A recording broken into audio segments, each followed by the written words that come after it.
Hi guys! So today, kakain ulit ako ngayon sa labas kasi nga meron ditong Tenor Fest Festival. So Tenor Fest, ibig sabihin merong parang mga menu dito na mas mababa yung presyo na tinitinda ng mga restaurants dito. So sayang yung opportunity. Nangyayari lang to tuwing October at saka November. So naisip namin, nung kasama ko sa bahay si Mau, na kumain kami sa labas ngayon. So samahan niyo po ako! Hi guys, so ito, naglalakad na ako papunta sa town and alam nyo guys, 6 o'clock pa lang ng gabi dito and kita nyo, sobrang dilim na, parang feeling ko 9 o'clock na dito ng gabi. Ganito talaga pag magwi-winter na sa Europe or dito sa Guernsey, mabilis nang magdilim. Yung araw usually nagsasunset na kagad mga 5 pa lang or yan, mga 5 o'clock nagsasunset na kagad. Yan ngayon 6 o'clock, sobrang dilim na kagad.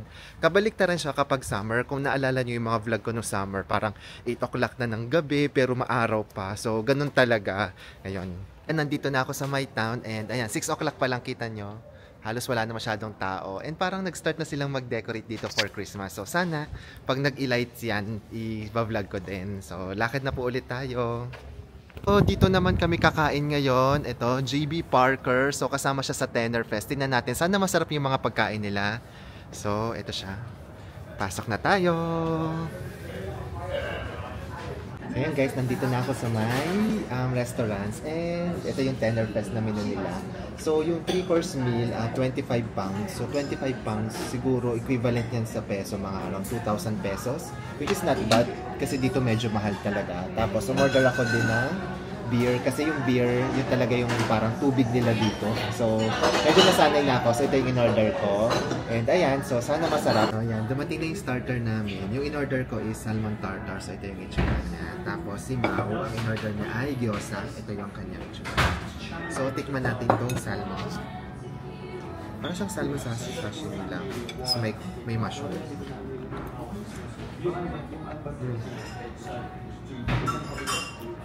Medyo maasim-asim tapos maalat-alat ng konti. So parang smoked salmon niya lang. So ayan guys, dumating na yung aking mains. Ang in-order ko tong mussels. Hindi ko alam kung yung tawag sa luto na to. Mussels tapos parang may cream sauce siya. So tikman natin. Masarap. Masarap siya. Masarap talaga. Tapos may kasama siyang chips. Ayan. Lalaki na mga chips nila. Ganito yung mga parang French fries sa atin, pero sa kanila chips yung tawag kasi malalaki yung kan. So, ito po yung mains ko. So, kain po muna ako. So guys, dumating na yung aking dessert. Ang kinuha ko is gosh malay. So yung gosh malay is traditional dish siya dito sa Guernsey. Tapos para siyang mga apple slices yung ginamit dito. So para siyang apple cake.